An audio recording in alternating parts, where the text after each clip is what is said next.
Igitabo ubuzima bufite intego. Umunsi wa 34. Gutekereza nk'umugaragu. Umugaragu wanjye Kalebu we atekereza bitandukanye n'abandi kandi akurikira uko muyobora muri byose. Kubara ibice 14 umurongo wa 24. Mujye mwitekereza nk'uko Kristo yitekerezaga. Abafilipi ibice 2 umurongo wa 5.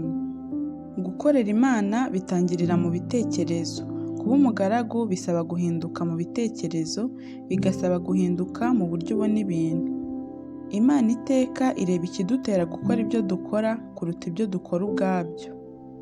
Mu maso y'Imana ibidukoresha bigira agaciro kuruta ibyo tugeraho. Umwami Amasiya ntiyanejeje Imana kuko yakoze ibishimwa n'Uwiteka, ariko abikora umutima we udatunganye rwose. Umutima w'abagaragu nyakuri bakorera Imana ugengwa n'ibitekerezo 5. Abagaragu batekereza ku bandi kuruta uko bitekerezaho. Abagaragu bareba abandi ntibirebaho. Uku niko guca bugufi nyakuri. Si ukwitekereza nk'ubusa, ahubwo ni ukutitekereza na busa. Abagaragu nyakuri bariyibagirwa. Pawulo yaravuze ngo, mwiyibagirwe ubwanyu kugira ngo mushobore kuzirikana abandi. Ibyo ni byo kubura ubuzima bwawe, ni ukwiyibagirwa kubera gukorera abandi. Iyo tutakita ku bukene bwacu bwite, nibwo tubona ubukene bw'abandi. Na Yesu ubwe yisize ubusa ubwo yafataga akamero k'umugaragu w'imbata. Ni ryari uheruka kwisiga ubusa kugira ngo wite ku nyungu z'undi muntu? Ntushobora kuba umugaragu iyo ucyuzuye kwirebaho. Iyo twiyibagiwe nibwo dutangira gukora ibintu bizahora byibukwa. Ikibabaje ni uko imirimo myinshi dukora iba igamije inyungu zacu bwite. Tugakorera abandi kuko dushaka ko badukunda cyangwa ko badushima cyangwa ngo tugere ku ntego zacu bwite. Ibyo ni ukuzamukira ku bandi, ntabwo ari ukubakorera. Icyo gihe cyose tuba dukora dutekereza uburyo turi beza n'ibitangaza. Hari n'abakoresha umurimo w'Imana nka ruswa baha Imana, nk'aho bayibwiye bati, tuzagukorera ibimana ariko nawe uzadukorera biriya. Abagaragu nyakuri ntibagerageza gukoresha Imana ngo bigerere ku ntego zabo, ahubwo barareka Imana ikabakoresha ngo yisohoreze imigambi yayo. Umuco mwiza wo kwiyibagirwa usa n'ubudahemuka, nawo ntuboneka henshi. Mu bantu bose Pawulo yari azi, Timoteyo wenyine niwe atangaho urugero rw'uwo muco mwiza. Gutekereza nk'umugaragu ni ikintu gikomeye kuko gihabanye na kamere muntu. Ubusanzwe ku bwa kamere yanjye nirebaho, kenshi mba ntekereza ibyanjye gusa. Niyo mpamvu guca bugufi bihora ari intambara ya buri munsi. Ni isomo nkenera kwiga nkarisubiramo kenshi. Uburyo bwo kwitwara nk'umugaragu mpura nabwo inshuro nyinshi ku munsi, nkaba ngomba guhitamo hagati yo kwita ku nyungu zanjye cyangwa kwita ku z'abandi. Kutiyitaho niwo mutima wo kuba umugaragu. Nushaka gupima umutima wawe w'ubugaragu aho ugeze, ujye ureba uburyo wifata iyo hari ugufashe nk'umugaragu. Wifata ute iyo abantu batakwitayeho cyangwa bakagutwaza igitugu cyangwa bakagufata nk'umuntu usuzuguritse? Bibiliya iratubwira ngo umuntu nashaka kukubikaho urusyo, ujye ubifata nk'uburyo ubonye bwo kwimenyereza kuba umugaragu. Abagaragu batekereza nk'ibisonga aho kwifata nka ba nyir'ibintu. Abagaragu bahora bibuka ko byose ari iby'Imana. Muri Bibiliya igisonga cyabaga ari umuntu washinzwe gucunga urugo rw'undi muntu. Yozefu yari igisonga igihe yari afungiye muri Egiputa. Potifari yari yarashinze Yozefu imicungire y'urugo rwe. Nyuma umukuru wa gereza ashinga Yozefu kuyimucungira. Amaherezo Farawo amushinga igihugu cyose. Kuba umugaragu bijyana no kuba igisonga, kuko Imana idutegerezaho kuba biringirwa muri ibyo byombi. Bibiliya iravuga ngo ibisonga bishakaho kuba biringirwa kuri shebuja. Ese ubutunzi Imana yakubikije ubukoresha ute? Kugira ngo ushobore kuba umugaragu nyakuri, ugomba gukemura ikibazo cy'imikoreshereze y'amafaranga mu buzima bwawe. Yesu yaravuze ngo nta mugaragu wakiza abami babiri, ntimubasha gukeza Imana n'ubutunzi. Ntabwo yavuze ngo ntimwagombye, ahubwo yaravuze ngo ntimushobora, ntibishoboka. Kuberaho gukorera Imana no kuberaho kugwiza umutungo ni intego ebyiri zitabangikana. Kuberaho gukorera Imana no kuberaho kugwiza umutungo ni intego ebyiri zitabangikana. Ese muri izo zombi urahitamo iyihe? Niba uri umugaragu w'Imana, ntushobora gukorera Imana ngo ugire n'igihe cyo kwiterera uturaka twawe. Kuko igihe cyose ufite n'icy'Imana, ishaka ko uyiyegurira burundu, ntiyemera ubudahemuka bwa rimwe na rimwe.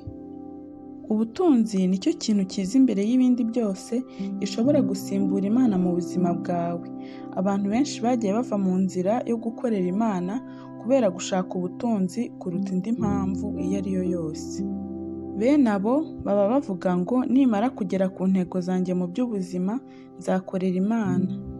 Icyo ni icyemezo cy'urupfu bazahora bicuza iteka ritagira iherezo. Iyo Yesu ari umwami wawe, amafaranga aragukorera. Iyo amafaranga ari yo mwami wawe, uhinduka umugaragu wayo. Kugira ubutunzi ntabwo ari icyaha, ariko kutabukoresha mu buryo buhesha Imana icyubahiro ni icyaha. Abagaragu b'Imana bahora bahangayikishijwe n'umurimo w'Imana kuruta kurundanya ubutunzi. Bibiliya irasobanutse kuri ibyo. Imana ikoresha ubutunzi ngo ipime ubudahemuka bwawe nk'umugaragu. Niyo mpamvu Yesu yigishije ku mafaranga kuruta uko yigishije ku ijuru cyangwa ku muriro. Niwe wavuze ngo niba utarakiranutse ubikijwe ubutunzi bw'isi, ninde uzakubitsa ubutunzi nyakuri? Uburyo ucunga umutungo wawe bigira ingaruka ikomeye ku buryo Imana izaha umugisha ubuzima bwawe.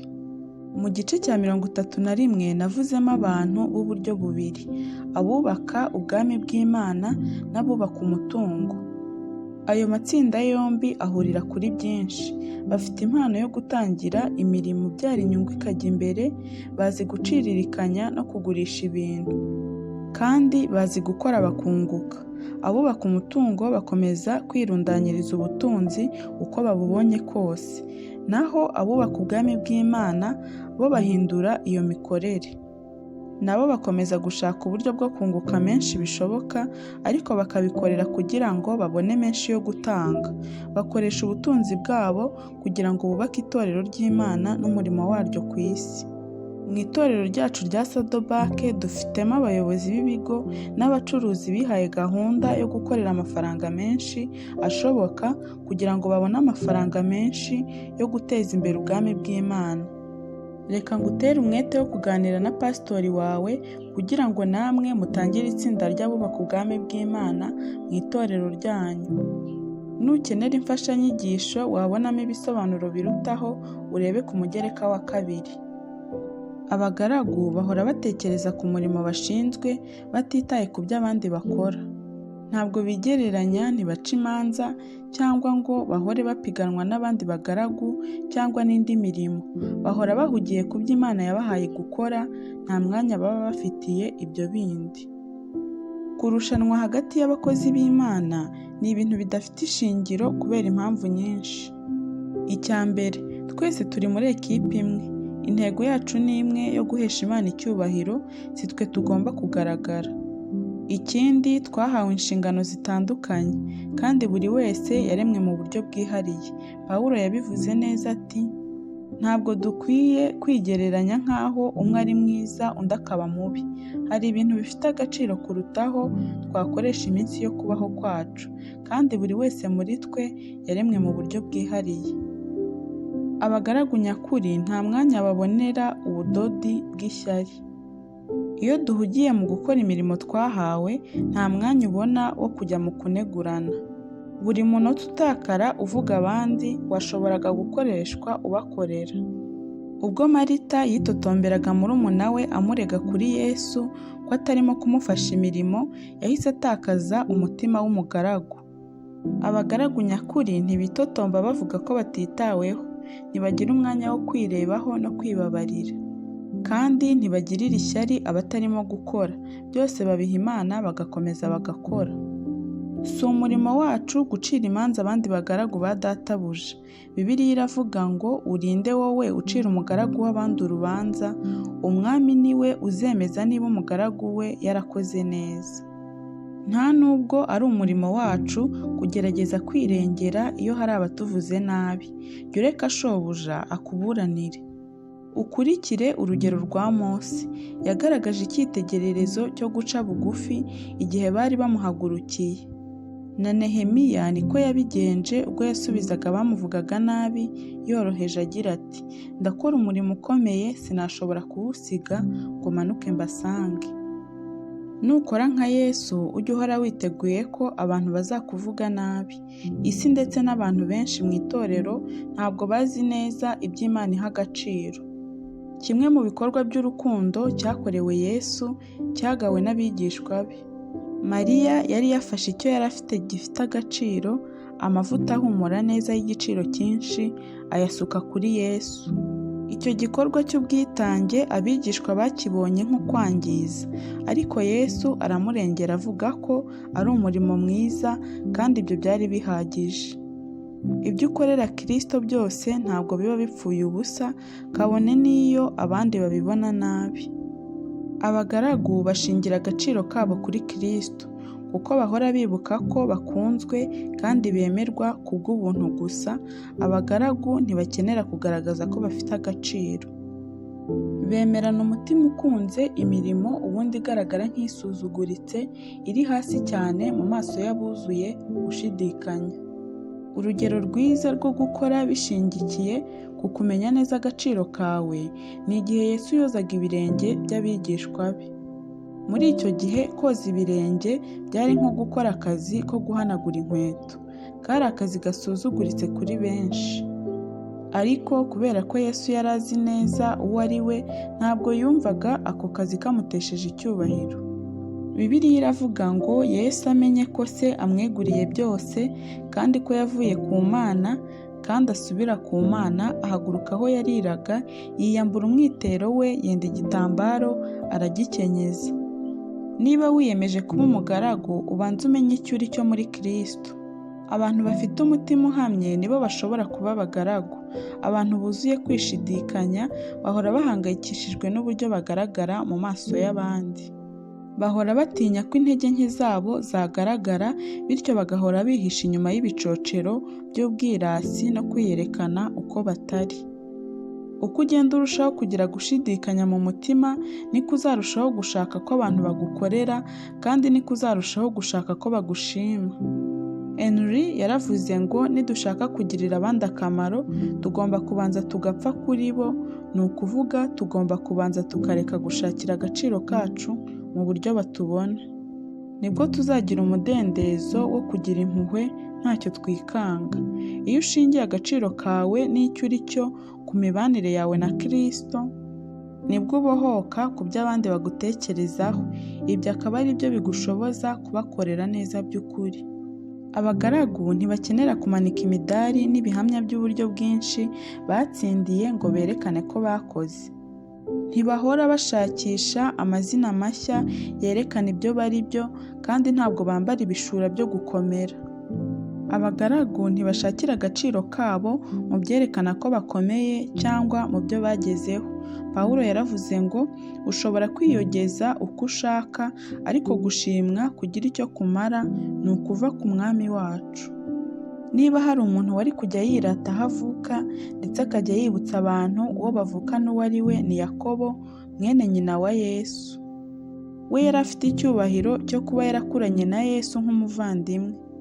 Nyamara igihe yatangiraga kwandika urwandiko rwe, yahisemo kwiyita imbata y'Imana n'iy'Umwami Yesu Kristo. Uko ugenda urushaho kuba hafi ya Yesu, niko urushaho kudakenera kwiyamamaza.